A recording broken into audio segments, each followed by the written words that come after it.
Okay, good morning everyone. तो कल कहाँ डिस्कशन ओवर किया था हमने? Cost of debt. Cost of debt तक की हमने बात की थी कि रिडीमेबल और इरिडीमेबल डेट्स की कॉस्ट कैसे कैलकुलेट करते हैं।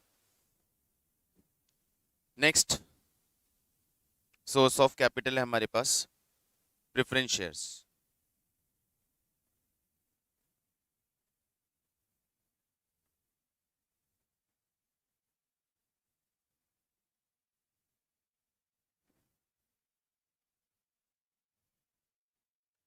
प्रेफरेंस शेयर्स का कॉस्ट कैलकुलेट कैसे होगा?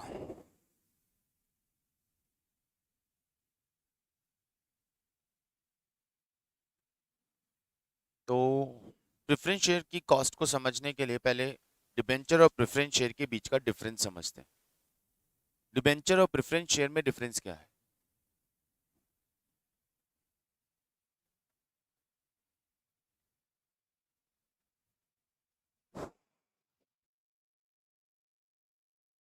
कॉस्ट पॉइंट ऑफ व्यू से बेसिक डिफरेंस क्या है? एक ही डिफरेंस है। इसमें डिविडेंड होता है, फिक्स होता है। इसमें डिविडेंड होता है, डिबेंचर्स में इंटरेस्ट था। अब ये डिफरेंस अपने आप में दो तीन डिफरेंस और क्रिएट करता है। डिबेंचर पे हम कॉस्ट की फॉर्म में इंटरेस्ट पे करते हैं, जो कि एवरी ईयर रेगुलरली हमें पे करना है। सिमिलरली हम प्रेफरेंस शेयर्स पे डिविडेंड पे करते हैं, वो भी फिक्स होता है और वो भी हम एनुअली पे करते हैं। तो यहाँ पे दोनों सेम है कि दोनों पे जो कॉस्ट है वो फिक्स है और एनुअल है। लेकिन डिफरेंस ये है कि वहां इंटरेस्ट और यहाँ डिविडेंड है, और इंटरेस्ट और डिविडेंड का सबसे बड़ा डिफरेंस होता है टैक्स बेनिफिट। डिविडेंड टैक्स पे करने के बाद पे किया जाता है और इंटरेस्ट टैक्स पे करने से पहले पे किया जाता है। अब इंटरेस्ट पहले पे किया जाता है, इसलिए इंटरेस्ट का टैक्स बेनिफिट मिल जाता है। लेकिन डिविडेंड टैक्स पे करने के बाद के प्रॉफिट में से दिया जाता है, तो टैक्स ऑलरेडी आप पे कर चुके हो, तो डिविडेंड पेमेंट से आपको टैक्स बेनिफिट नहीं मिलता। बाकी दोनों में और कोई डिफरेंस नहीं। Same, both are irredeemable and redeemable. Same, they can be issued at par and premium, redeemable at par and premium. एक और डिफरेंस ये है कि शेयर्स प्रीमियम पे इशू होते हैं, डिस्काउंट पे नहीं। डिबेंचर डिस्काउंट पे इशू हो सकते थे। बाकी कोई डिफरेंस नहीं। अब जब कोई डिफरेंस नहीं है तो दोनों की कैलकुलेशन का प्रोसीजर भी एग्जैक्टली सेम है। Irredeemable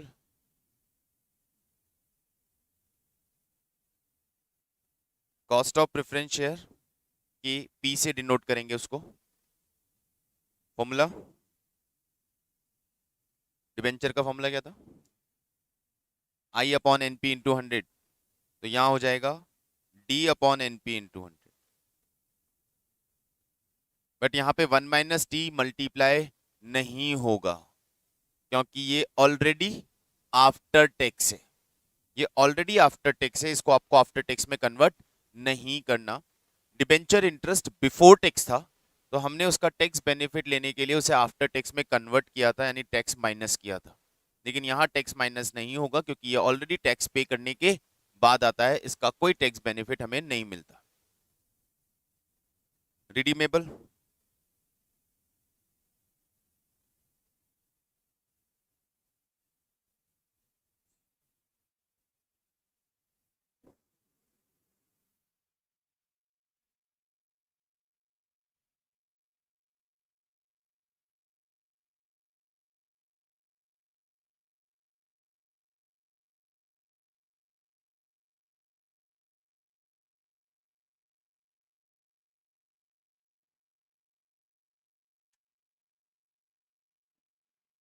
same,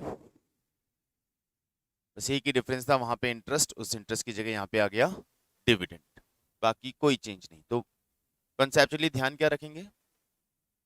debenture interest before tax होता है, इसलिए हमें उसे आफ्टर टैक्स में कन्वर्ट करना है। डिबेंचर इंटरेस्ट का टैक्स बेनिफिट मिलता है, लेकिन डिविडेंड पेमेंट हमेशा टैक्स्ड प्रॉफिट यानी टैक्स के बाद के प्रॉफिट से पे किया जाता है, तो इस पे हमें कोई भी टैक्स बेनिफिट नहीं मिल रहा। हम पहले टैक्स दे चुके हैं, उसके बाद जो बचा हुआ प्रॉफिट है वहां से हम डिविडेंड दे रहे हैं। इंटरेस्ट हम टैक्स देने से पहले देते हैं, तो प्रॉफिट कम हो जाता है और उससे हमारा टैक्स लाइबिलिटी कम हो जाता है, तो वहां हमें टैक्स बेनिफिट मिलता था। तो preference cost always be tax after tax.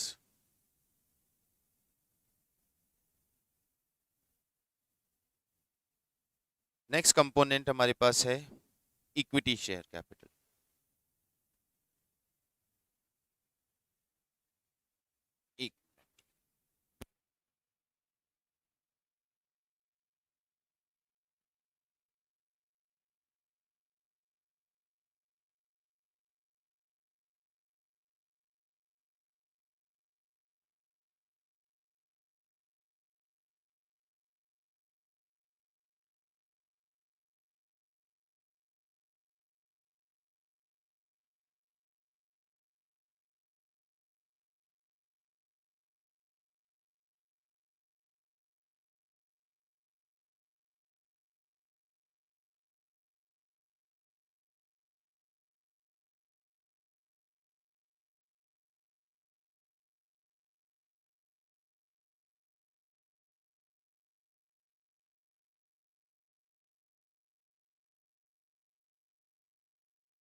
Equity share capital. अब इसकी कॉस्ट पे आने से पहले अगेन इसको हम प्रेफरेंस शेयर से कंपेयर करते हैं। Preference share debentures almost similar, difference is of tax benefit and non tax. Equity share और उन दोनों में क्या डिफरेंस है?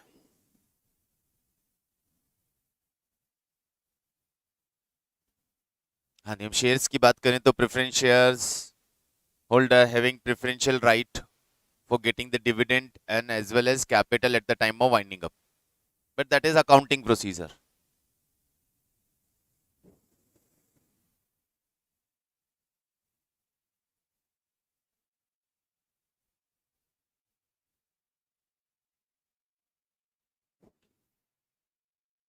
कैसी बातें कर लेते हो, ऐसे कैसे पकड़ लेते हो ऐसी बातें?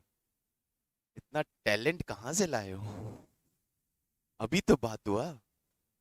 इक्विटी और प्रेफरेंस में डिफरेंस की बात करें, कॉस्ट पॉइंट ऑफ व्यू से बात कर रहा हूं।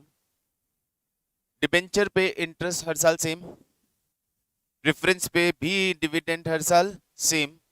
इसका मतलब इन दोनों की जो कॉस्ट है वो हर साल सेम होती है। आपने फर्स्ट टाइम जो इनका कॉस्ट कैलकुलेट किया से इट इज 8%, तो it will remain 8% every year, change नहीं होगी। But in case of dividend, in case of equity, सबसे बड़ा डिफरेंस इस चीज का है कि यहां पे जो डिविडेंड होता है वो फिक्स नहीं है। डिविडेंड देना भी है या नहीं देना ये भी फिक्स नहीं है कि कंपनी डिविडेंड देगी भी या नहीं देगी, और देगी भी तो हर साल सेम डिविडेंड होगा ये भी कोई जरूरी नहीं है। यानी इक्विटी शेयर्स में आप जब कॉस्ट कैलकुलेट करते हो तो कॉस्ट कैलकुलेट, एक बार कॉस्ट कैलकुलेट करने का मतलब वही कॉस्ट हर साल सेम रहेगी? नो, कॉस्ट हर साल चेंज होगी, क्योंकि हर साल डिविडेंड का अमाउंट डिफरेंट हो सकता है। अब every year the dividend amount will differ from previous year, then definitely cost भी चेंज होगी। ये सबसे बड़ा डिफरेंस है प्रेफरेंस एंड इक्विटी के अंदर, कि प्रेफरेंस का कॉस्ट हर साल सेम रहता है, इक्विटी का कॉस्ट हर साल चेंज होता है। तो हमें इक्विटी के लिए हर बार कॉस्ट कैलकुलेट करना पड़े, हर साल नया कॉस्ट कैलकुलेट करना। प्रेफरेंस और डिबेंचर में हमने वंस जो कॉस्ट कैलकुलेट कर लिया वही कॉस्ट हमारा हर साल सेम रहने वाला है। इक्विटी में दूसरा बड़ा प्रॉब्लम यह है कि इसमें इक्विटी की कॉस्ट क्या है? इक्विटी में कॉस्ट क्या देते हैं? इक्विटी पे कॉस्ट क्या पे करते हैं? डिविडेंड। लेकिन ये जरूरी है कि डिविडेंड पे करे कंपनी? नहीं।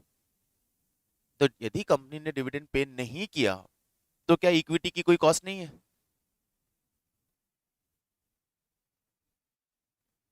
अभी हमने बोला ना कि कॉस्ट तो डिविडेंड होता है, लेकिन यदि कंपनी इक्विटी पे डिविडेंड पे नहीं कर रही है तो क्या इक्विटी की कोई कॉस्ट नहीं आ रही है कंपनी को?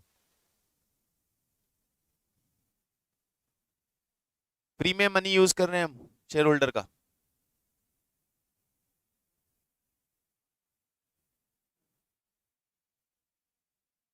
नहीं, फ्री में तो कुछ भी नहीं मिलता, कुछ तो पे करना ही पड़ेगा। यदि आप डिविडेंड पे कर रहे हो then fine, that will be your cost. लेकिन यदि आप डिविडेंड पे नहीं कर रहे हो तो जितना भी प्रॉफिट आपके पास बचा हुआ है वो सारा आपकी कॉस्ट अज्यूम कर लिया जाएगा, क्योंकि अल्टीमेटली बचा हुआ सारा प्रॉफिट किसका है? यानी इक्विटी शेयर होल्डर्स का। प्रॉफिट में से ऑब्लिगेशन यानी इंटरेस्ट दे दिया, सेकंड ऑब्लिगेशन टैक्स पे कर दिया, थर्ड ऑब्लिगेशन यदि प्रेफरेंस शेयर्स है तो उनका डिविडेंड दे दिया। जब सारे ऑब्लिगेशंस कंपनी के खत्म हो गए तो remaining total profit, total remaining profit belongs to the equity shareholders. तो वो आप डिविडेंड की फॉर्म में आज दीजिए, आज नहीं देंगे तो कल देना पड़ेगा, देना तो पड़ेगा, because that profit belongs to shareholder. तो डिविडेंड देते हैं तो that dividend will be your cost, और यदि आप डिविडेंड नहीं देते हैं तो the whole amount of remaining profit will be your cost. तो यहां पे cost calculation of equity, equity की कॉस्ट कैलकुलेट करने के लिए हमारे पास डिफरेंट डिफरेंट डिफरेंट कॉन्सेप्ट्स आ जाते हैं। अलग अलग सिचुएशंस है तो अलग अलग कॉन्सेप्ट भी आ जाते हैं। इक्विटी कॉस्ट कैलकुलेट करने के लिए जो हमारा फर्स्ट मेथड है वो है earning yield method.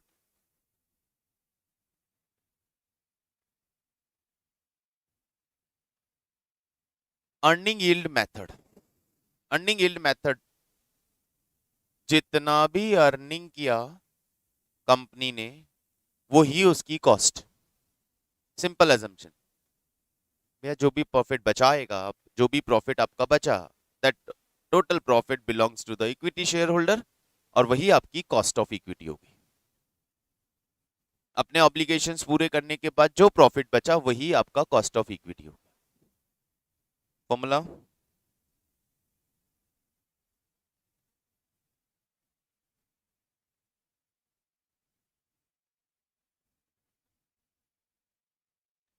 EPS divided by NP और एमपीएस,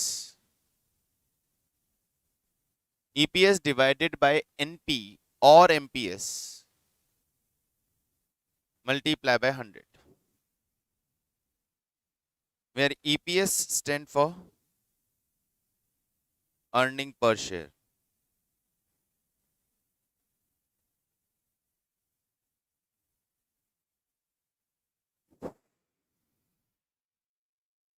कैसे कैलकुलेट करेंगे?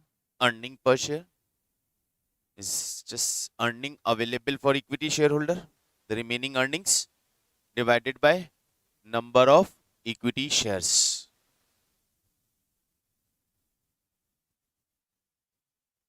Earning available for equity shareholder divided by number of equity shares.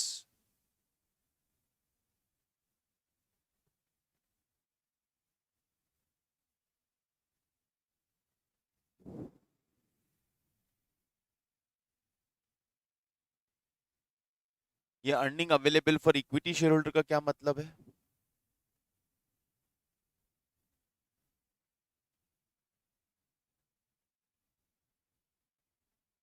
Net profit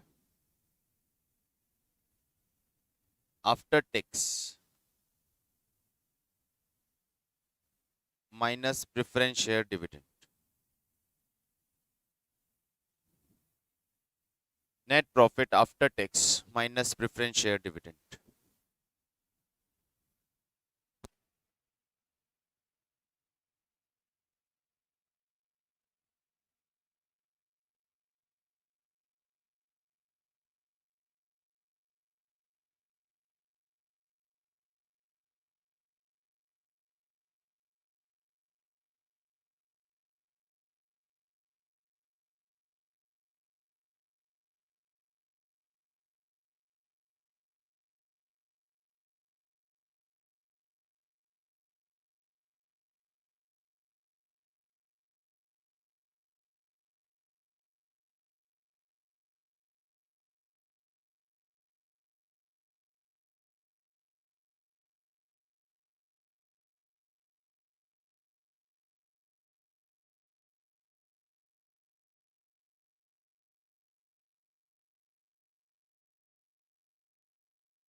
earning available for equity shareholder का मतलब होता है इक्विटी शेयर होल्डर का profit कितना है, कितना प्रॉफिट उनके पास जाने वाला है, and that is equal to net profit after tax minus preference shares dividend.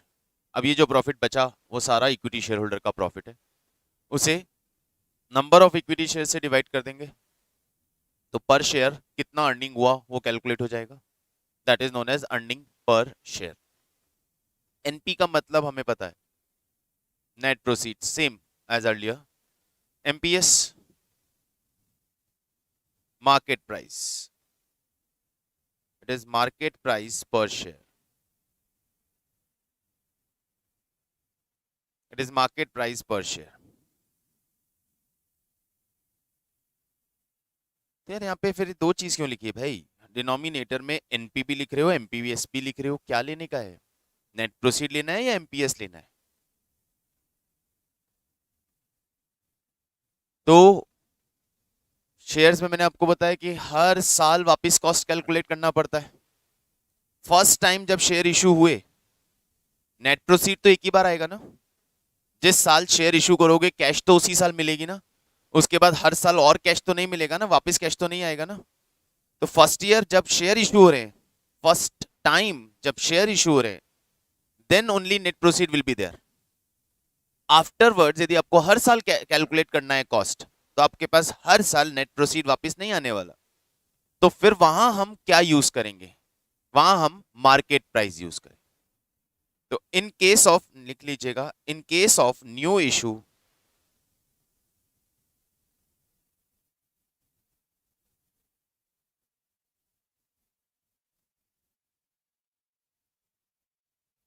we will use NP.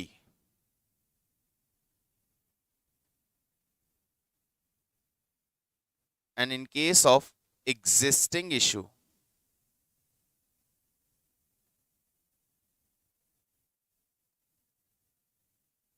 we use MPs.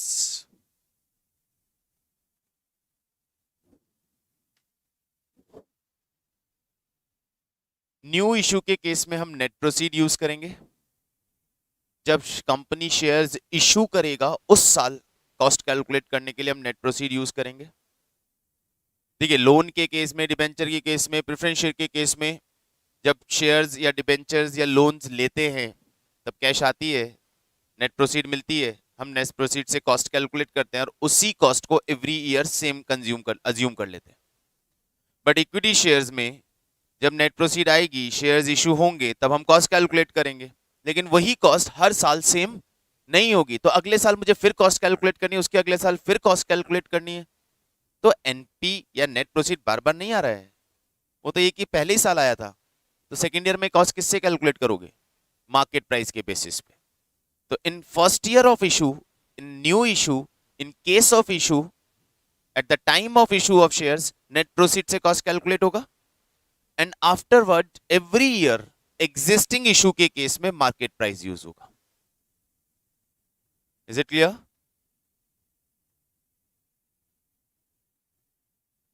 Exactly यही मेन पॉइंट है कि नेट प्रोसीड तो एक ही बार मिल रहा है, तो उस वक्त तो हमने नेट प्रोसीड से कैलकुलेट कर लिया। अभी आप सोचो, अब बात कर रहे हो तो थोड़ा अंदर चलते हैं, लॉजिक भी समझ लेते हैं। अगेन वही सिर्फ फॉर्मूले से जाने से माइंड ब्लॉक ही रहेगा, लॉजिक भी समझ लेते हैं। डिबेंचर्स से लोन लिया मैंने, या डिबेंचर्स है, या सिर्फ लोन पे आ जाता हूं, लोन लिया मैंने। लोन पे इंटरेस्ट किस अमाउंट पे पे करते हो? Fix issued amount. या डिबेंचर पे इंटरेस्ट किस पे करते हो? फेस वैल्यू, पता है ना, फिक्स है ना। इक्विटी शेयर्स के केस में शेयर होल्डर ने आपको मनी दिया at the time of issue, आपने आईपीओ लाया, शेयर्स इशू किया, उन्होंने आपको फंड्स दिए। अब next year market price change हो गया, फ्लक्चुएट हो गया। कंपनी ने शेयर इशू किया था 10 रुपीज में, अभी मार्केट प्राइस चल रहा है 20 रुपीज। अब आप उन्हें 2 रुपए का डिविडेंड दे रहे हो। कितने रुपए पे? 10 रुपए पे। आप तो 10 रुपए पे ही दे रहे हो। शेयर होल्डर के पॉइंट ऑफ व्यू से सोचो, क्या 10 रुपए पे मिल रहा है उनको 2 रुपए? Yes, they are getting dividend of 2 rupees for their current value of investment of rupees 20. Either company is not getting extra money, लेकिन शेयर्स का मार्केट वैल्यूएशन इंक्रीज हो रहा है। आप जिन शेयर होल्डर्स का मनी यूज कर रहे हो, उन शेयर होल्डर्स की अब मार्केट वैल्यूएशन फेस वैल्यू के बराबर नहीं रही, वो फ्लक्चुएट होके या चेंज होके इंक्रीज हो गई सपोज। तो आपके लिए जो कैपिटल आप यूज कर रहे हो, बुक वैल्यू तो 10 रुपए ही है, लेकिन उसकी एक्चुअल मार्केट वैल्यूएशन 20 रुपए आ रही है। तो कोई चीज हमारे पास है, वो हमने कितने में खरीदी वो रेलेवेंट होता है, या आज कितने की है वो रेलेवेंट होता है।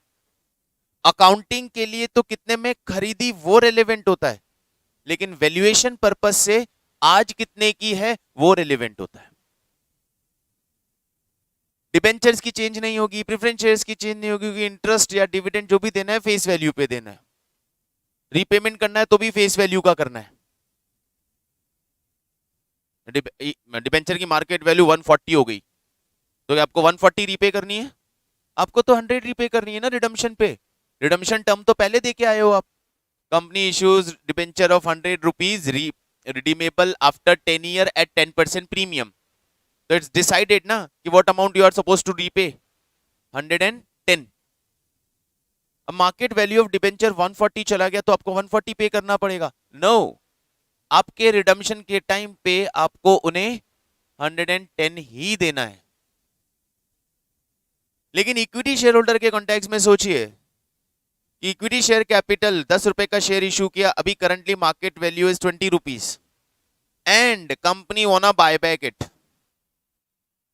तो क्या वो 10 रुपए में बायबैक कर पाएगा? ऑफर देके तो देखे, कोई भी शेयर होल्डर बायबैक में अपने शेयर टेंडर ही नहीं करेगा। बोले तुमको काय को वापस देने का है, मार्केट में बिक रहा है ना 20 रुपए में। तो वो बायबैक करना चाहेगा तो उसे एटलीस्ट 20 या 20 प्लस प्राइस पे बायबैक करना पड़ेगा, बिकॉज उस चीज की अभी मार्केट वैल्यू 20 रुपए हो चुकी है। तो जब शेयर इशू कर रहा हूं, तब जो इशू प्राइस है वो उसकी मार्केट वैल्यू है, मैंने उससे कॉस्ट कैलकुलेट कर लिया, नेट प्रोसीड्स। लेकिन अब एग्जिस्टिंग शेयर जो मार्केट में है, मुझे उसकी कॉस्ट कैलकुलेट करनी है, तो अब नेट प्रोसीड काम नहीं आएगा। उस वक्त की मार्केट वैल्यू काम आएगी कि if you are paying 2 rupees as dividend to the shareholder, you are paying that 2 rupee on the market value of 20 rupee. एक शेयर होल्डर अपनी अर्निंग कैसे सोचता है? मैंने 10 रुपए में शेयर खरीदा, कंपनी ने 2 रुपए डिविडेंड दिया, 20% का रिटर्न आया, fine, it's okay. After 1 year the share market value of share is 20 rupees, company still 2 रुपए डिविडेंड दे रही है, मेरा रिटर्न कितना है? 10%। अब मुझे 10 रुपए पे 2 रुपए नहीं मिल रहे हैं, अभी मुझे 20 रुपए की वैल्यू पे 2 रुपए मिल रहे हैं, क्योंकि आज की डेट में जो मेरा इन्वेस्टमेंट है कंपनी के अंदर, उस इन्वेस्टमेंट की वैल्यूएशन कितनी आ रही है? 20 रुपीज आ रही है। तो I am holding an asset in form of investment in company. मेरे पास कंपनी के शेयर्स हैं, उन शेयर्स की मार्केट वैल्यूएशन 20 रुपए, तो मेरे लिए तो इन्वेस्टमेंट का करंट वैल्यूएशन 20 रुपीज हुआ ना। मेरे लिए तो मेरा पैसे का वर्थ आज की डेट में, मेरी उस इन्वेस्टमेंट की वैल्यू 20 रुपीज हुई। यदि मैं आज उसको सेल करके एग्जिट करता हूं, I will get 20 rupees, still मैं इन्वेस्टेड हूं, और कंपनी 2 रुपए डिविडेंड देती है। तो आपकी इनकम आप इन्वेस्टेड फंड से कैलकुलेट करते हो या करंट वैल्यू ऑफ फंड से कैलकुलेट करोगे? Obviously current value of fund से सर, ऑब्वियस बात है, करंट वैल्यू ऑफ फंड से। कि आज की डेट में वो इन्वेस्टमेंट 20 रुपए का, 2 रुपए डिविडेंड आ रहा है, 10% ही रिटर्न मिल रहा है आज। तो अभी मुझे कोई 15% रिटर्न का ऑफर देगा, आई विल स्विच ना, definitely I will switch my investment. इसलिए इक्विटी शेयर की जब कॉस्ट कैलकुलेट होती है इशू वाले ईयर में, इशू के टाइम पे, तो नेट प्रोसीड से कैलकुलेट हो सकती है। लेकिन इशू के बाद कभी भी जब उसकी कॉस्ट कैलकुलेट करोगे तो मार्केट प्राइस पे कैलकुलेट हो। कंपनी के पॉइंट ऑफ व्यू से भी, कंपनी के पॉइंट ऑफ व्यू से भी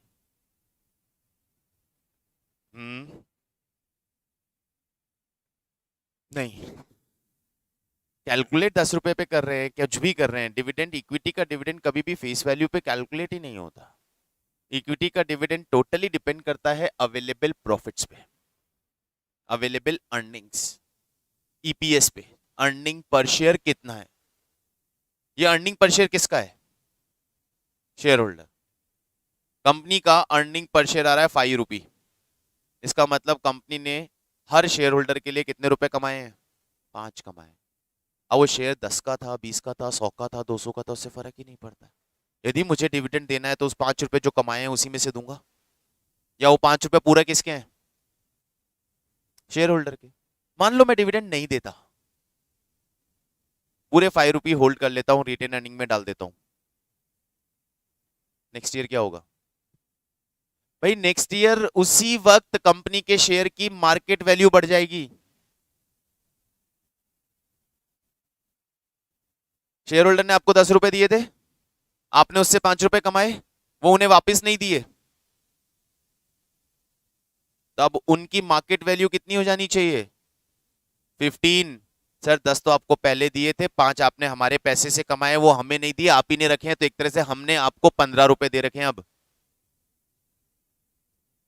सिंपल लॉजिक समझो, मेरे पैसे से पैसा बना के अपने पास ही रख रहे हो, तो मेरा पैसा ग्रो कर रहा है, आपका नहीं। बैंक में एफडी करवाते हैं, बैंक बोलता है 1 साल का 10% इंटरेस्ट देंगे, 1 साल हो गया, 10% इंटरेस्ट बन गया, आपको बैंक ने इंटरेस्ट नहीं दिया, क्या किया? ऐड कर दिया एफडी अमाउंट में, तो आपकी एफडी अमाउंट बढ़ गई ना। वो उनका नहीं है, दे नहीं रहे, इसका मतलब ये नहीं कि वो उनका है। डिविडेंड कंपनी पे नहीं कर रही है, प्रॉफिट कमाने के बाद भी कंपनी डिविडेंड पे नहीं कर रही है, इसका मतलब ये नहीं है कि वो प्रॉफिट उनका है, वो प्रॉफिट शेयर होल्डर का ही है। तो क्या हो रहा है? नहीं मिल रहा, तो सर मान लेते हैं इन्वेस्टमेंट ज्यादा हो गया हमारा, अब हमारे इन्वेस्टमेंट की वैल्यू बढ़ गई है। हम कंपनी के अंदर इन्वेस्टमेंट डिविडेंड कितना देती है ये देख के करते ही नहीं है। देख, मैं कंपनी के शेयर को एनालाइज करता हूं तो मैं ये नहीं देखता हूं कि कंपनी की डिविडेंड हिस्ट्री क्या है, मैं देखता हूं कंपनी की अर्निंग हिस्ट्री क्या है। अर्निंग होनी चाहिए, डिविडेंड देती है नहीं देती कोई फर्क नहीं पड़ता। दो चीजें इंपॉर्टेंट है, अर्निंग होनी चाहिए और कंपनी ग्रोइंग होनी चाहिए। यदि अर्निंग्स है और कंपनी ग्रोइंग है तो मेरा जो भी पैसा है वो कंपनी के अंदर बढ़ता जाएगा। और कंपनी ग्रो कर, अरे नहीं चाहिए मेरे को, नहीं देना है, नहीं चाहिए मेरे को क्यों चाहिए, मेरा इन्वेस्टमेंट ही तो ग्रो कर रहा है। आज 10 रुपए लगाए, 10 साल तक कंपनी ने डिविडेंड नहीं दिया, मेरा 10 रुपए 100 रुपए बन गया, तो I am happy with that ना। 2 रुपए लेके करूंगा क्या, कहीं इन्वेस्ट ही करूंगा। यही तो डिविडेंड डिसीजन में सीखेंगे जाके। मेरा जैसे इन्वेस्टर है, मैं मुझे डिविडेंड नहीं चाहिए। देखो एक और फैक्ट बताता हूँ बहुत इंटरेस्टिंग, जो चीज कि सर आपका प्रॉफिट है, कंपनी आपको प्रॉफिट दे रही है, क्यों नहीं चाहिए भाई, नहीं चाहिए, होगा क्या, डिविडेंड मिल जाएगा तो। शेयर प्राइस चल रही है 20 rupees suppose, market price share की 20 रुपीज चल रही है, कंपनी 4 रुपीज का डिविडेंड डिक्लेयर कर देती है, वो 4 रुपीज आपको पे कर देती है। जैसे ही कंपनी 4 रुपए आपको पे करेगी ना, अगले ही दिन शेयर की मार्केट प्राइस 16 रुपीज हो जाएगी अपने आप ही।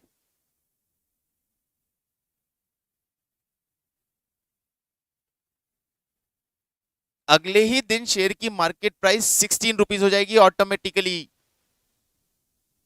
क्यों, मार्केट प्राइस का मतलब क्या था, मार्केट प्राइस का मतलब क्या था, आई कहां से थी, जो आपने दिया था कंपनी को और जो कंपनी ने कमाया था आपसे, आपके पैसे से, वो जुड़ के बनी थी मार्केट प्राइस। आपका 10 रुपए, कंपनी ने 10 रुपए कमाया था, मार्केट प्राइस कितनी हो गई थी, उस 10 रुपए कमाए हुए में से 4 रुपए वो आपको पे कर रही है, तो मार्केट प्राइस वापस हम होगी ना। बिल्कुल एफडी वाला कॉन्टेक्स्ट ले रहा हूं।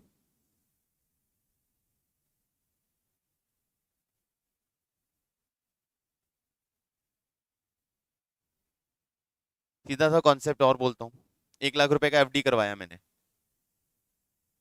1 साल में 10,000 का इंटरेस्ट बना, मैंने कहा अभी नहीं चाहिए, मेरी एफडी कितने की होगी, अगले साल 15,000 का इंटरेस्ट और मिला सपोज, मैंने कहा नहीं चाहिए, मेरी एफडी कितने की हो गई, 1,25,000 की। अब बैंक बोलता है यार मुझे इंटरेस्ट चाहिए, बैंक बोलता है कि चलो 10,000 का इंटरेस्ट दे रहे हैं हम आपको, दे दो, मेरी एफडी कितने की हो गई, 1,15,000, इंटरेस्ट जेब से देगा क्या, मेरी एफडी के अमाउंट में से तो निकाल के देगा। इंटरेस्ट कमा रहा हूँ, एफडी में ऐड होने दे रहा हूँ, मेरी एफडी की वैल्यू बढ़ती जा रही है, मुझे जरूरत पड़ी मैंने कहा निकालने का है,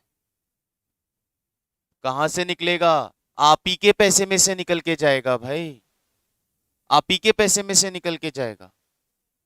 कंपनी प्रॉफिट बना रही है, आपकी मार्केट वैल्यू में ऐड होती जा रही है, कंपनी वो बनाया हुआ प्रॉफिट आपको नहीं दे रही है तो मार्केट वैल्यू में ऐड होता जा रहा है, कंपनी वो बनाया हुआ प्रॉफिट आपको दे देती है तो मार्केट वैल्यू में से वहीं से तो देगी, क्योंकि मार्केट वैल्यू कुछ और नहीं, आपका given money to the company and the amount of profit earn by the company that were not distributed, वही एक्यूमुलेट हो रहा है। अब उस नॉन डिस्ट्रीब्यूटेड अनडिस्ट्रीब्यूटेड प्रॉफिट में से कंपनी ने कोई प्रॉफिट आपको डिस्ट्रीब्यूट कर दिया, तो वहां एक्यूमुलेट हो रहा था उसी में से तो दिया है, तो वेरी नेक्स्ट डे इधर डिविडेंड दिया, उधर उतने ही अमाउंट से, एग्जैक्टली उतने ही अमाउंट से मार्केट प्राइस कम हो जाए, क्योंकि वो मार्केट प्राइस कहलाती है क्यूमुलेटिव ऑफ डिविडेंड, वो मार्केट प्राइस कहलाती है क्यूमुलेटिव ऑफ डिविडेंड, मतलब जो डिविडेंड कंपनी देने वाली वो उस मार्केट प्राइस में जुड़ा हुआ है, और जैसे ही कंपनी ने डिविडेंड दिया वो मार्केट प्राइस बन जाती है एक्सक्लूडिंग डिविडेंड, तो उसमें से जो डिविडेंड जुड़ा हुआ था वो निकला, आपकी जेब में आ गया कैश, बचा हुआ आपका दूसरा market value. Are you getting my point, ये थ्योरेटिकल है, डिविडेंड वाला पॉइंट प्रैक्टिकल है। बट मैं यहाँ ये नहीं कहना चाह रहा हूं कि मार्केट वैल्यू का मतलब हमेशा आपका गिवन मनी और प्रॉफिट जोड़ के ही बनता है। नो, मार्केट वैल्यू बहुत सारे फैक्टर्स से फ्लक्चुएट होती है। Demand and supply, future growth expectations, new project company going to start, बहुत सारी चीजों से। लेकिन once company decides to pay dividend, वो मार्केट प्राइस क्या बन जाती है? Cumulative of dividend. And as company pays dividend, वो डिविडेंड अमाउंट उस मार्केट प्राइस में से लेस हो जाता है, मार्केट प्राइस हो जाती है excluding of dividend. Anyone knows कि नाइका का शेयर कितनी प्राइस पे आया था? एनी आइडिया नाइका कितनी प्राइस पे शेयर लेके आई थी?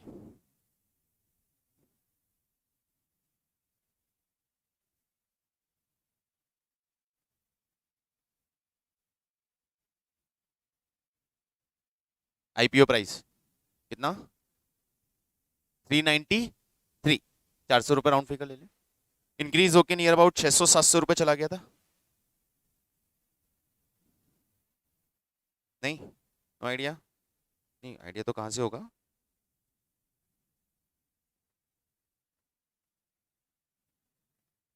Let me show you something.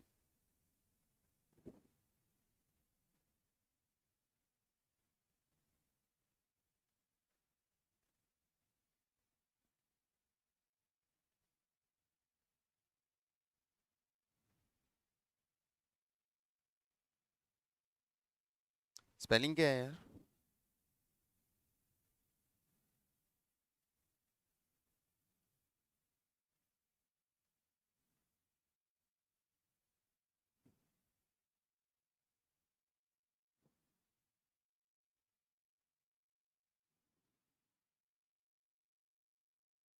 ये क्या हो गया?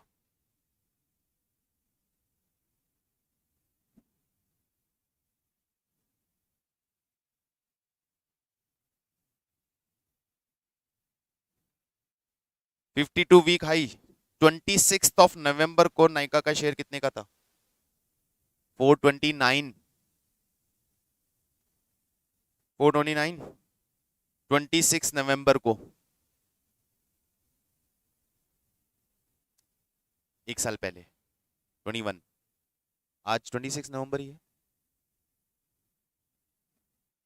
आज प्राइस क्या है? ये क्या हो गया?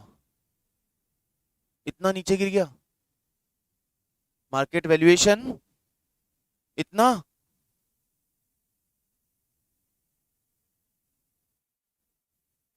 नो,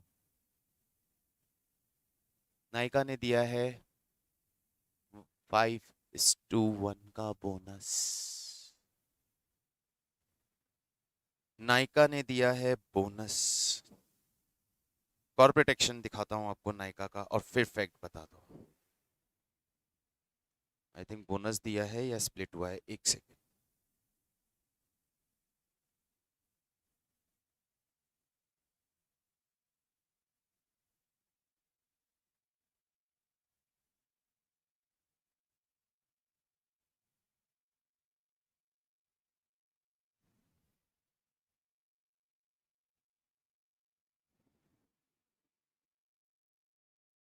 फाइव टू वन का बोनस।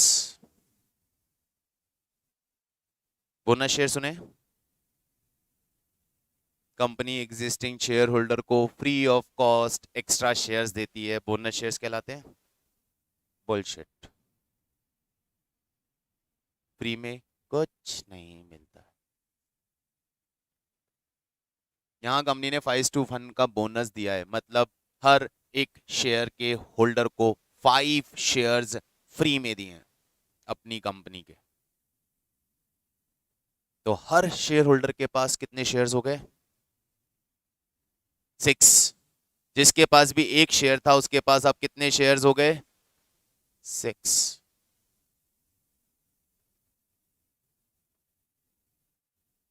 बोनस देने से पहले मार्केट प्राइस चल रही थी, मान लो 400 रुपए। कितने शेयर की मार्केट प्राइस थी? 1 शेयर की। मैं मान लेता हूं 2:1 का बोनस है। 1 पे 2, तो हर शेयर होल्डर को 2 शेयर फ्री में मिले। शेयर होल्डर के पास टोटल शेयर कितने हो गए? पर शेयर मार्केट प्राइस ना जी, टोटल मार्केट वैल्यू 400, पर शेयर मार्केट प्राइस 130 रुपए अप्रॉक्स। बनाया ना, बनाया ना मस्त वाला। यही होता है। अरे कुछ भी फ्री में नहीं मिलता। वो जो 400 था वो आप ही का पैसा था। कंपनी बोनस कहां से दे रही है? प्रॉफिट में से। तो प्रॉफिट उस 400 में इंक्लूडेड था। कंपनी ने उसमें से वो प्रॉफिट निकाल के आपको फ्री में शेयर्स दे दिए। तो जितना बोनस शेयर दिया उतना प्रॉफिट कंपनी का काम में आ गया, आप लोगों को डिस्ट्रीब्यूट हो गया, तो उतना पैसा वहां से निकल गया ना। निकल गया तो शेयर प्राइस में से भी निकलेगा भाई। मतलब आपके एक शेयर पे कंपनी में आपकी कितनी वैल्यू है? 400। कंपनी प्रॉफिट आपकी जेब में डाल देती है, तो वो पैसा आपने ले लिया ना, तो आपकी वैल्यू तो कम होगी। आपको company 3 extra share, 2 extra free में शेयर्स दे देती है। अरे आपकी वैल्यू कंपनी में कितनी है? 4। फ्री में शेयर्स मिलेंगे तो भी आपकी टोटल वैल्यू कंपनी में कितनी है? 400 ही रहेगी। But as you are holding 3 shares now, तो per share market price proportionately कम हो जाएगी। You are the owner of the company. Why company will pay you anything? Equity shareholders are the owner of the company. Why company will pay you anything? Company है कौन जो आपको कुछ पे करेगी? आप ही की तो कंपनी है। कंपनी ने प्रॉफिट बनाया, आप ही का तो प्रॉफिट है। चॉइस आपकी है, उस प्रॉफिट को बिजनेस में रहने दो या घर ले जाओ। एक प्रोप्राइटरशिप में ओनर बिजनेस करता है, प्रॉफिट आता है, पैसा बनता है, प्रॉफिट आता है और माल खरीद के डाल देता है, फिर प्रॉफिट आता है और माल खरीद के डाल देता है। उसके बिजनेस की वैल्यू बढ़ती जा रही है। मन करता नहीं, घर पे पैसे की जरूरत है, निकालता है 5 लाख रुपए, घर ले जाता है, बिजनेस की वैल्यू। अरे तो उसी का प्रॉफिट है ना, मर्जी है बिजनेस में वापस डाले या घर लेके जाए। बिजनेस में डालता रहेगा, री इन्वेस्ट करता जाएगा, डिविडेंड नहीं देगा तो मार्केट वैल्यूएशन, और यदि डिविडेंड देने लग गया, घर निकाल के लेके जाने लग गया, तो मार्केट वैल्यूएशन वापस। It's very simple concept. तो लाइव एग्जांपल एकदम से अभी याद आ गया मेरे को कि नायका ने अभी जस्ट ऐसा ही कुछ हुआ था नायका में, कि नायका का शेयर प्राइस एकदम से डाउन आ गया। तो दैट डे मुझे पता नहीं था नायका बोनस दे रहा है, एक्सपेक्टेड भी नहीं था कि नायका इतना इजी इतनी जल्दी बोनस दे। अभी तो आईपीओ आया है, बट फिर एकदम मार्केट प्राइस देखा मैंने उस दिन कि मार्केट प्राइस इतना डाउन कैसे हो गया नायका का एक ही दिन में।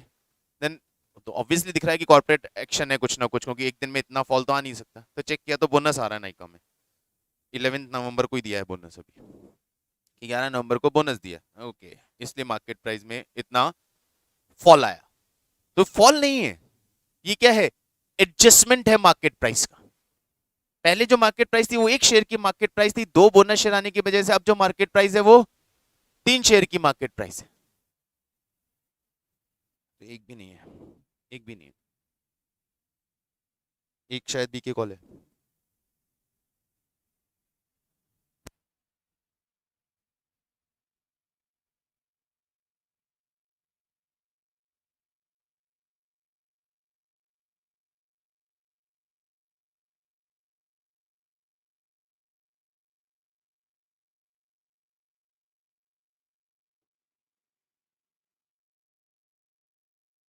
फैक्ट समझ में आ रहा है? तो सर फिर फायदा क्या है? फायदा है, अब कंपनी का मार्केट वैल्यूएशन बढ़ेगा यदि फ्यूचर में, तो आपको 3 शेयर पे बढ़ेगा, क्योंकि अब आपके पास 3 शेयर। तो अब मार्केट वैल्यूएशन जब बढ़ेगा तो आपको ट्रिपल बेनिफिट होने लगेगा, क्योंकि नाउ आप 3 शेयर के होल्डर हो, 1 शेयर के नहीं। तो आपकी कंपनी में होल्डिंग बढ़ गई है।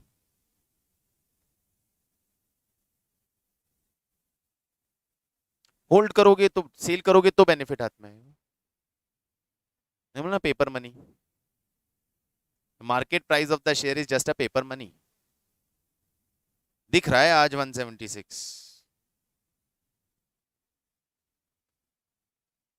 कल कम भी हो सकता है, ज्यादा भी हो सकता है। सर अभी ये इतनी बड़ी बड़ी बातें हम कर चुके कि कंपनी के शेयर की मार्केट प्राइस उसके प्रॉफिट की वजह से होती है, तो जोमेटो में तो प्रॉफिट ही नहीं है।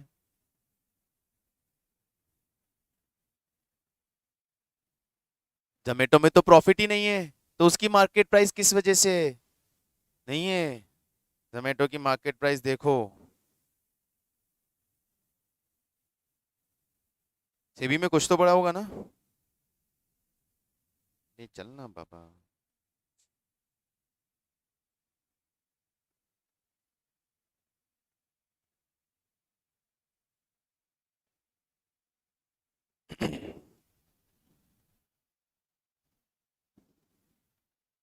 कितने में आईपीओ आया था जोमेटो का?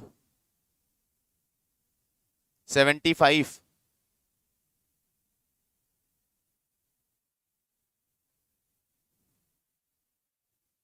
मतलब कंपनी को आपने कितने दिए थे? 75। आज कितने रह गए? क्यों? क्यों? कंपनी लॉस बना रही है। प्रॉफिट होता तो इसमें क्यूमुलेट होता, लॉस हो रहा है तो इसी में से निकल रहा है। एक फैक्ट दिखाऊंगा तो दिमाग हिल जाएगा। 25 नवंबर 2021 को जोमेटो का मार्केट प्राइस था 161,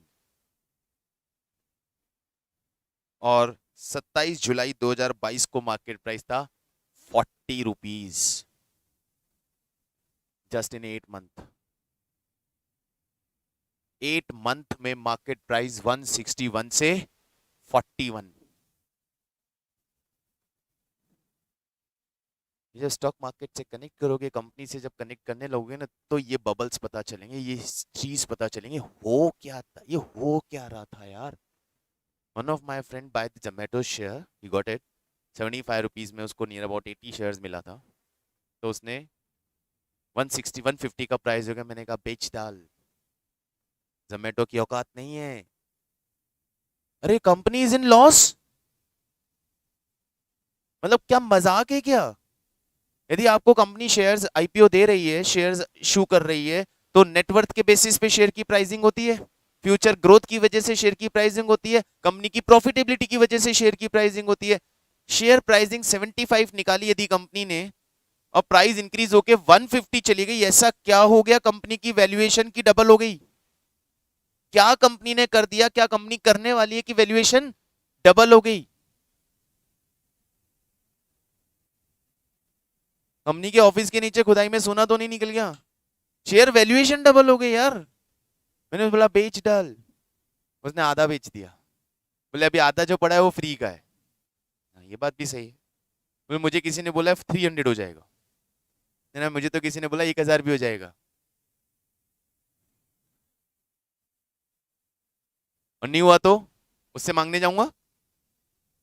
ऐसा मेरा प्राइस पेपर मनी है ये, सामने दिख रही है 160। मैंने कहा अच्छा शेयर है, subject to new age company सारी अच्छी, क्योंकि काम किस पे कर रही है? इंफ्रास्ट्रक्चर तो है ही नहीं यार कंपनी के पास, ऑफिसेस लगाने की जरूरत नहीं है कंपनी को, सारा ऑनलाइन बिजनेस है, सर्विस सेक्टर है, जितने भी डिलीवरी बॉय हैं सब सैलरी पे नहीं है, कमीशन पे हैं। डिलीवरी होगी तो उनको पैसा देना है, तो बिजनेस होगा तो सैलरी दे रही है, तो कंपनी का मॉडल अच्छा है। लेकिन कंपनी प्रॉफिट में जिस दिन आई उस दिन हो जाएगी 500 रुपए की भी प्राइस, लेकिन अभी तो लॉस में, तो अभी तो बेच डाल। नहीं, मैं बाद में मिला, भैया 50 रुपए आ गया, मैंने बोला था ना 150 में बेचने का। बोला अभी क्या करना है? मैंने अब क्या करना है, अब पड़ा रहने दे, फ्री का है ना भाई, जितना पैसा लगाया था उतना तो निकाल ही लिया ना। तो फ्री का है, पड़ा रहने दे। अब 5 साल भी पड़े रहेंगे तो भी पड़े रहने दे, कोई दिक्कत नहीं होगी, फ्री का है। अब तो वहां बेच लेता, अभी नीचे वापस मिल जाता था, तो पड़ा है अभी भी। अभी मिला बोले वापस चला, नहीं, चलेगा, चलेगा 2 साल 3 साल बाद अच्छा चलेगा। बट अभी तो मार्केट वैल्यूएशन औकात में आ गई। 75 ठीक दिया था, सस्ता मिला था, वैल्यूएशन बढ़ा, 100 रुपए गया, समझ में आया, 160 गया, समझ के बाहर हो गया, ऐसा क्या हो गया। वो उसके औकात के बहुत बाहर की बात थी कि 160 प्राइस ले गए लोग इसकी। डिमांड डिमांड डिमांड, उठाए जाओ, खरीदे जाओ, सप्लायर बेचे, बेचने वाला नहीं है, खरीदने वाले बढ़ गए, डिमांड बढ़ेगी प्रोडक्ट की, इट्स वेरी सिंपल। मैं औकात के बाहर हो गया है। फिर जो नीचे से खरीद के बैठे थे ना, 160 होते उन्होंने ऑफलोड मारा। और जो हम जैसे डिटेलर्स और ये छोटे मोटे, अरे यार मिल रहा है 150 में, मिल रहा है 160 वाला ले ले, 120 में इतना सस्ता मिल रहा है, अब तो और ले ले। मैं बोला 40 में अब भर ले।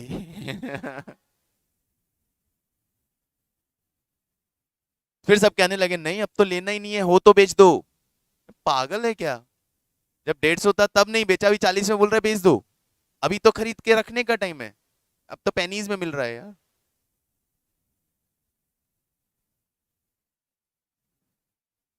ये बहुत इंटरेस्टिंग फैक्ट्स हैं। जब चैप्टर के साथ चलेंगे, कहीं ना कहीं कॉन्टेक्स्ट आएगा तो हम निकालते हुए बात करते हुए चलेंगे। वापिस आ जाता हूँ इक्विटी शेयर के बारे में। एक कॉन्सेप्ट हमने यहाँ क्लियर किया, यदि कंपनी प्रॉफिट डिस्ट्रीब्यूट नहीं कर रही है, डिविडेंड नहीं दे रही है, तो उसकी शेयर की market price earning yield method से निकलेगी। उसकी कंपनी के शेयर की मार्केट प्राइस इंक्रीज होगी, लेकिन उसकी कॉस्ट अर्निंग यील्ड मेथड से निकलेगी, क्योंकि हमें मालूम ही नहीं है कंपनी ने डिविडेंड कितना दिया। और यदि डिविडेंड दे रही है तो we will use the next one, dividend yield method.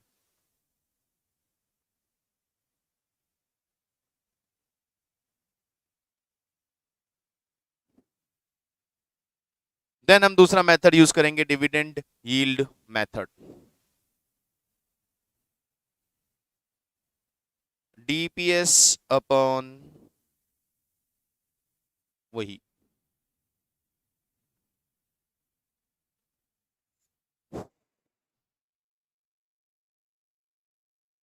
DPS, dividend per share, कि पर शेयर कंपनी ने कितना डिविडेंड दिया, उससे कॉस्ट निकालनी।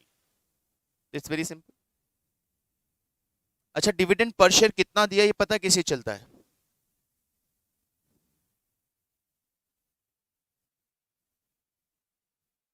Company declare a dividend of 20%, मतलब 20% किसका? Face value. Calculation face value से, company declare a dividend of 20%, मतलब फेस वैल्यू का 20। डिविडेंड पे आउट इज 20%, तो 20% किसका? अर्निंग पर शेयर का। दो टर्म होती है, डिविडेंड रेशो फेस वैल्यू पे, डिविडेंड पे आउट अर्निंग से। डिविडेंड पे आउट का मतलब क्या है? आपका जो पैसा हमारे पास है उसमें से हम कितना पे आउट आपको दे रहे हैं। आपका जो पैसा हमारे पास है वो अर्निंग पर शेयर है, उसमें से 20% पे आउट दे रहे हैं, तो हम अर्निंग पर शेयर का 20% आपको दें। तो डिविडेंड कैलकुलेट करते वक्त ध्यान रखिएगा कि डीपीएस, यदि डिविडेंड रेट गिवन है तो वो किस पे कैलकुलेट होगी? फेस वैल्यू पे। और यदि डिविडेंड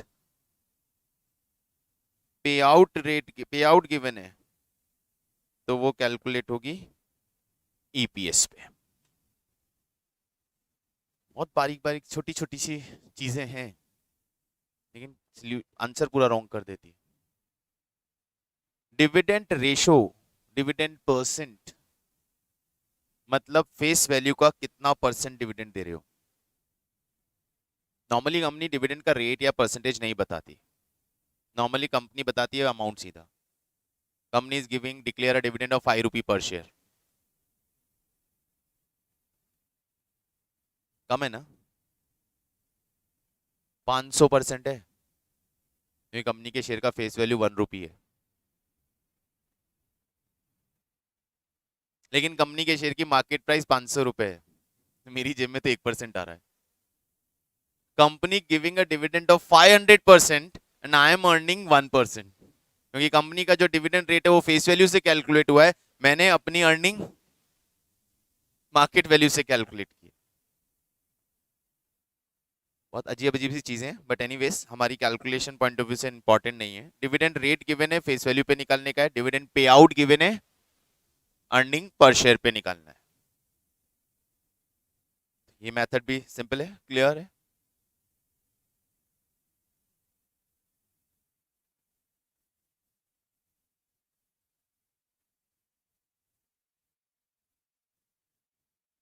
डिविडेंड ग्रोथ मॉडल,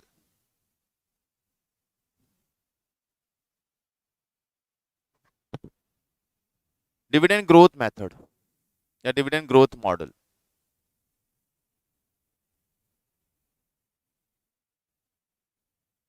आप ये जो कॉस्ट कैलकुलेट कर रहे हो, ये करंट ईयर के लिए कैलकुलेट कर रहे हो या नेक्स्ट ईयर के लिए? हमेशा हम जो कॉस्ट कैलकुलेट करते हैं ना, करंट ईयर एंड के लिए कैलकुलेट करते हैं, क्योंकि डिविडेंड कब दोगे? करंट ईयर का डिविडेंड कब दोगे? Next year. तो अभी कंपनी ने मान लो 10 रुपए डिविडेंड दिया, कौन से साल का है? पिछले साल का दिया है, तो वो 10 रुपए इस साल की कॉस्ट नहीं है, वो 10 रुपए तो पिछले साल की कॉस्ट हुई। इस साल की कॉस्ट कितनी है सर? जो कंपनी अगले साल पे करेगी वो है इस साल की कॉस्ट। एक और फैक्ट क्लियर हुआ। Company declare and paid a dividend of 10 rupees per share, no it is not relevant for current year cost, because ये डिविडेंड तो प्रीवियस ईयर का है। सर नेक्स्ट ईयर क्या? तो नेक्स्ट ईयर का मान के चल रहे हैं इतना ही देगी, नेक्स्ट ईयर भी मान के चल रहे हैं इतना ही देगी, तो नेक्स्ट ईयर के लिए कॉस्ट भी 10 रुपए से निकाल लो। सर रुको, इसकी हिस्ट्री देखते हैं, तो पिछले 5 साल की हिस्ट्री निकाल के लाए। 6 रुपए, 7 रुपए, 8 रुपए, 9 रुपए, 10 रुपए। नहीं सर, अगले साल इतना नहीं देगी, अगले साल तो 11 रुपए देगी। कैसे पता चला? सर हर साल कंपनी के डिविडेंड में इंक्रीज है, हर साल कंपनी के डिविडेंड में ग्रोथ है। तो देखो ग्रोथ कितनी दे रही है हर साल कंपनी। कंपनी जिस रेट से डिविडेंड ग्रो कर रही है, अगले साल भी उतना ही ग्रो करके ही देगी। तो डिविडेंड मेथड गलत लग रहे है आपका, आप में डिविडेंड में ग्रोथ डालो, मेथड बन गया डिविडेंड ग्रोथ मेथड। कब काम में आएगा? जब डिविडेंड बढ़ता हुआ आ रहा है, पास्ट हिस्ट्री मेरे सामने, और वहां हर साल डिविडेंड में ग्रोथ है। तो यदि कंपनी ने लास्ट ईयर 10 रुपए पे किया है और 10% की ग्रोथ है, तो अगले साल 11 रुपए होगा। इज इट क्लियर ना? फॉर्मूला है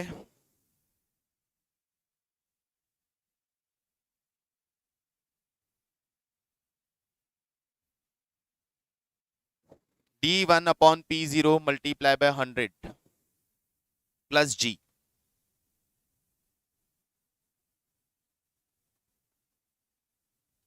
यहां D1 का मतलब है D0 multiply by 1 plus G,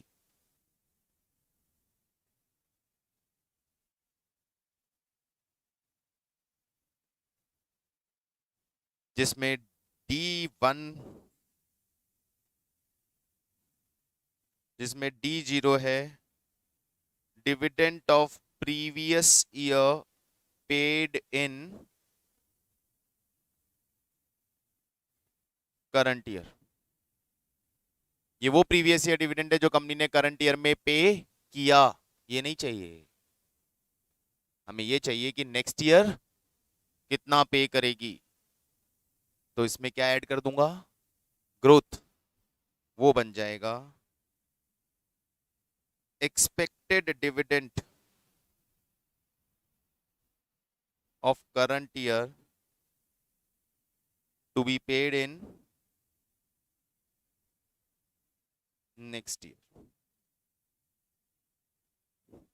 Expected dividend of current year to be paid in next year.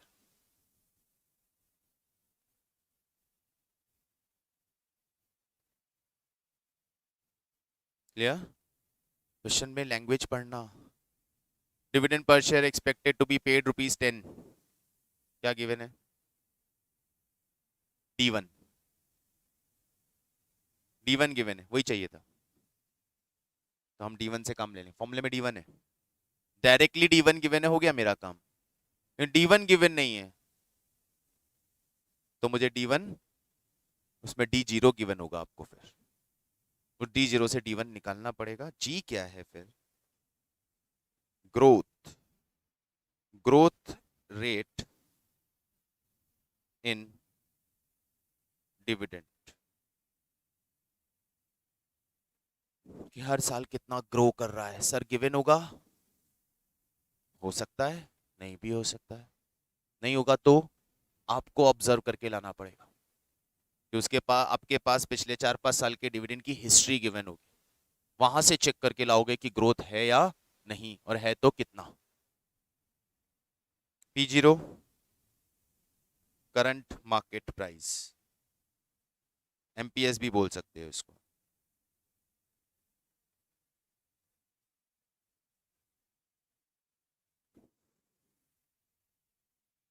P0 is current market price, or you can say it is MPS.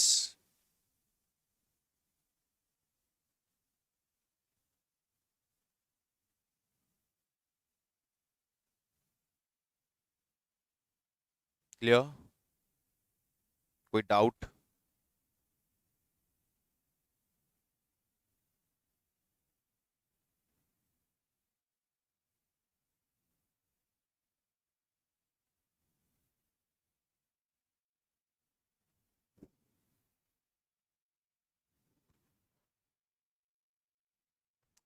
एक पक्का ना सबको समझ में आ गया यहां तक मैंने जितना बात बोला?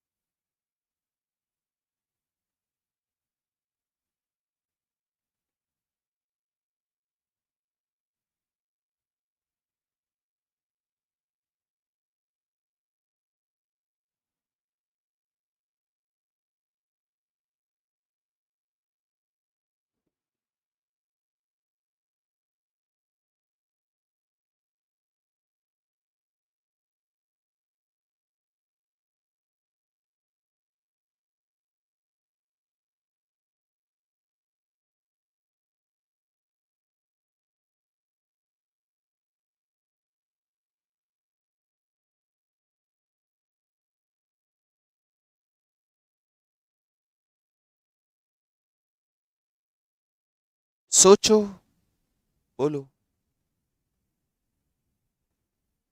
लास्ट 4 साल की कंपनी की अर्निंग पर शेयर दी हुई है यहां पे, और डिविडेंड पे आउट बोल रहा है 50%.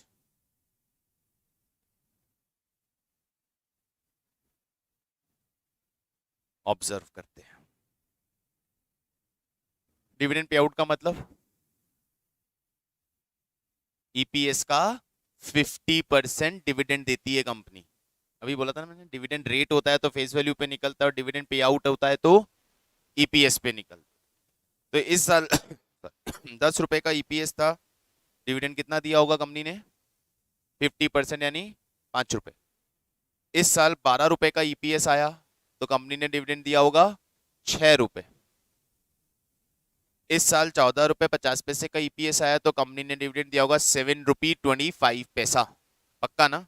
हर साल कंपनी का डिविडेंड बढ़ रहा है, मतलब ग्रोथ है, मतलब ग्रोथ है. कंफर्म? तो अब 5th ईयर में यानी D1 क्या होगा? ग्रोथ कितनी है?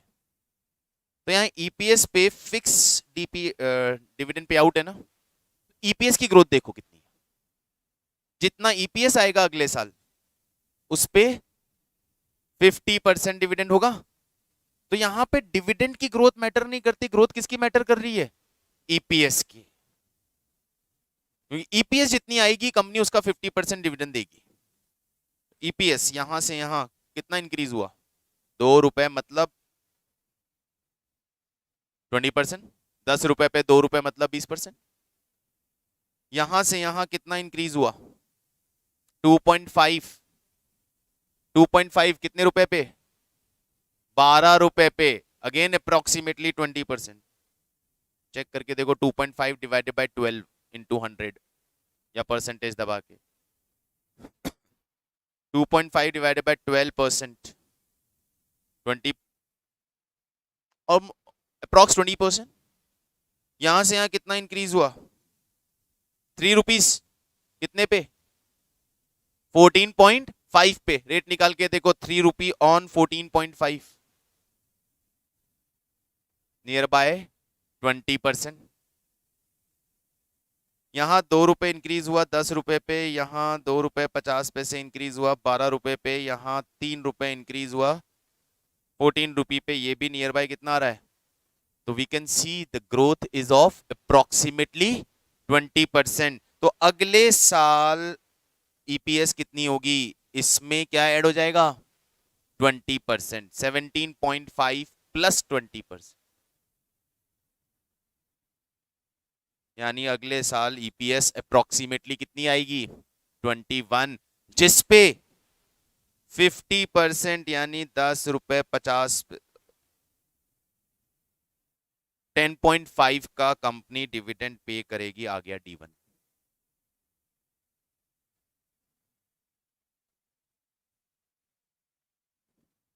Take your time, try to understand कि क्या बोला मैंने अभी यहाँ पे। कुछ भी कंफ्यूजन लग रहा है तो आप मुझे बोलो, मैं वापस एक्सप्लेन कर रहा हूँ चीज को। ग्रोथ देखना है। यहां डिविडेंड फिक्स है कितना? 50%। 50% किसका? ईपीएस का फिक्स है ना। लेकिन ईपीएस ग्रो कर रही है, और यदि ईपीएस ग्रो कर रही है और फिक्स डिविडेंड दे रहे हो तो डिविडेंड भी उसी ईपीएस के प्रोपोर्शन में। ऑब्वियसली जितनी अर्निंग होती है 50% बांट देता हूं, जितनी अर्निंग होती है 50% बांट देता हूं। तो अर्निंग इंक्रीज हो रही है तो हर साल डिविडेंड जो बांटूंगा वो भी इंक्रीज होगा। तो अर्निंग की इंक्रीज चेक की, अर्निंग हर साल पिछले साल के कंपैरिजन में, हर साल पिछले साल के कंपैरिजन में कितनी इंक्रीज हो रही है अर्निंग? 20% अप्रॉक्स। तो अगले साल भी पिछले साल के कंपैरिजन में कितनी इंक्रीज हो जाएगी? 20%। पिछले साल कितनी थी? 17.5। अगले साल कितनी होगी? प्लस 20%। तो अगले साल अर्निंग आएगी 21 रुपी। डिविडेंड कितना दोगे? सर हर साल 50% ईपीएस का देते हैं, तो उस साल भी 50% ईपीएस का ही देंगे। 21 रुपए का 50% 10.5, ये हो गया D1।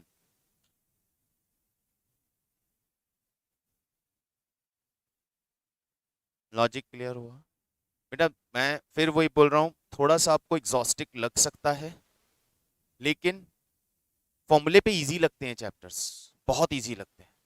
क्या तो फॉर्मूले से सिंपल सा एब्रीवेशन लिखवाए, काम खत्म। लेकिन जब एग्जाम में क्वेश्चन हमारे सामने आते हैं तो सबसे बड़ा प्रॉब्लम क्या होता है? कॉन्सेप्ट क्लियर नहीं है तो टर्म नहीं उठा पाओगे क्वेश्चन में से, कि किस टर्म को कैसे यूज करना है। मैं इसीलिए इतना ज्यादा स्ट्रेच करके लेके चलूंगा। ये स्ट्रेच बहुत जरूरी है, ताकि उस वक्त जब हम क्वेश्चंस पे आए तो हम बहुत रिलैक्स होके, हमें पता हो हर चीज की, हाँ यार इसका मतलब ये होता है, हम ये इंफॉर्मेशन यहाँ पे काम में ले सकते हैं। तो ये इंफॉर्मेशन इस तरह से भी हो सकती है। मैंने आपको डिविडेंड पे आउट का मतलब बताया, मैंने ईपीएस का मतलब बताया, ग्रोथ का मतलब बताया, लेकिन अब इन तीनों चीजों को मर्ज करके भी तो इंफॉर्मेशन आ सकती है। यहाँ ईपीएस गिवन है, ग्रोथ गिवन है, डिविडेंड पे आउट गिवन है, लेकिन ग्रोथ किसमें है? ईपीएस में। वहां से D1 निकाल के लाए, निकाल पाए क्योंकि कॉन्सेप्चुअली अब हम क्लियर हैं कि ईपीएस का डिविडेंड पे आउट का मतलब ईपीएस का 50%, और ईपीएस बढ़ रही है तो डिविडेंड भी बढ़ेगा। ग्रोथ तो है लेकिन वो ग्रोथ डिविडेंड की ना निकाल के किसकी निकाल ली हमने, ईपीएस की। Is it clear? ओके, काफी है आज के लिए, बढ़िया है। रिवाइज डेफिनेटली इसको साथ में करते चलिए कॉन्सेप्ट्स को। अभी मैं पहले सारे कॉन्सेप्ट्स एक साथ लूंगा क्योंकि कहीं ना कहीं वो इंटरकनेक्टेड होते हैं, तो एक एक चीज का, एक एक पॉइंट का क्वेश्चन करने का सेंस नहीं है। पहले सारे कॉन्सेप्ट्स एक्यूमुलेट कर लें, देन हम क्वेश्चंस पे एक साथ चलेंगे ताकि वो रिलेट कर पाए, कहीं से भी कोई भी इंफॉर्मेशन हो हम रिलेट कर पाए। So it's over from my side. आप लोगों के पास कोई भी क्वेश्चन सवाल हो तो you can ask me anything.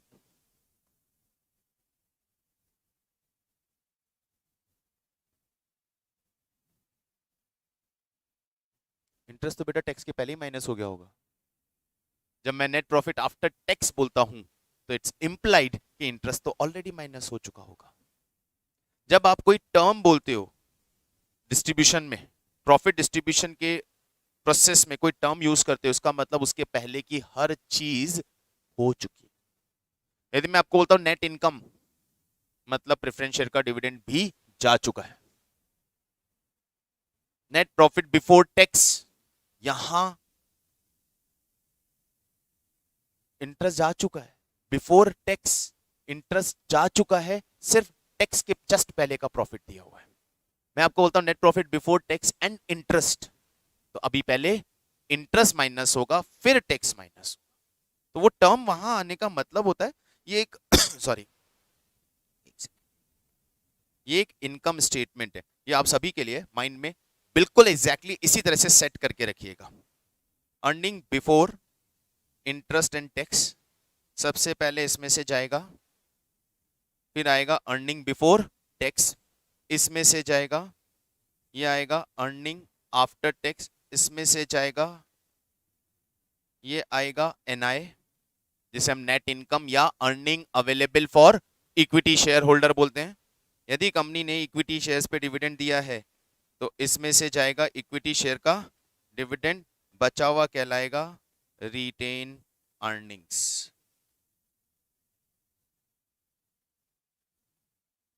यही ऑर्डर होता है इनकम स्टेटमेंट का। यहां पे टैक्स की कैलकुलेशन किस पे होती है हमेशा, ईबीटी पे, क्योंकि टैक्स परसेंटेज में होता है और वो टैक्स का परसेंट किस पे अप्लाई होता है, ईबीटी पे। ये इनकम स्टेटमेंट एनआई का मतलब यहां पे है earning for available for equity share holder, जहां से ईपीएस निकलती है, इससे ईपीएस निकलती है। रिटेन अर्निंग क्या है, फाइनली रिजर्व्ड रिटेन्ड प्रॉफिट जो अल्टीमेटली रिजर्व एंड सरप्लसेस में जाके एक्यूमुलेट हो जाता है और नेटवर्थ का पार्ट बन जाता है, शेयर होल्डर फंड का पार्ट बन जाता है। कंपनी की बैलेंस शीट यदि स्ट्राइक कर रही हो, 12th में पढ़ के आए थे, शेयर होल्डर फंड पहला हेड होता है, इसमें share capital, reserve and surplus आता है। तो शेयर कैपिटल तो वो जो आपने इशू की, रिजर्व सरप्लस ये बचा हुआ रिटेन प्रॉफिट जो उसमें जाके क्लब हो गया, तब शेयर होल्डर फंड बनता है पूरा। और कोई सवाल? अच्छा है, ऐसे आने चाहिए। ये मैं बताता इनकम स्टेटमेंट आपको शायद 8-10 क्लास के बाद बताता, लेकिन क्वेश्चन आया तो आज मालूम चल गया। ऐसे ही कुछ और भी क्वेश्चन हो तो all questions are welcome. I am sending this. सबने लिख लिया है क्या? मैं सेंड कर देता हूँ। पहले बोलेगा भाई मेरा नोट्स पहले से लिखा हुआ है तुम्हारे पास? हाँ वो तो ठीक है, मेरी हर बार हर क्लास में कुछ आते हैं क्योंकि ये सब चीज़ें मैंने आपको बताया ना, मैं याद मुझे मैं वो रट के या फिर वो नोट्स इसीलिए भी नहीं देता हूँ क्योंकि नोट्स में वो फिक्स फॉर्मेट है, वही लिखना। अभी बात चलते थे, डिस्कशन होगा तो शायद 4 चीज़ें और नहीं निकल के आ जाएंगी। वो मैं कह रहा हूँ ना यार, हर बार कुछ नया, जितना यहाँ पे होल्ड होता है वो एक्स्ट्रा कुछ भी, कभी वो सारा कब आता है जब आप लोग डिस्कशन पे चलते हैं। आप डिस्कशन करेंगे, ये साइट खोल के, मैंने ये बोनस का एग्जांपल कभी पहले आपको नहीं दिया होगा पिछली क्लास में, जरूरत नहीं पड़ी होगी, आपने क्वेश्चन क्या माइंड में आया कि चलो एक प्रैक्टिकल चीज दिखाते हैं। इसलिए ये सब्जेक्ट ऐसा है कि डिस्कशन लेके चलो बहुत मजा आएगा।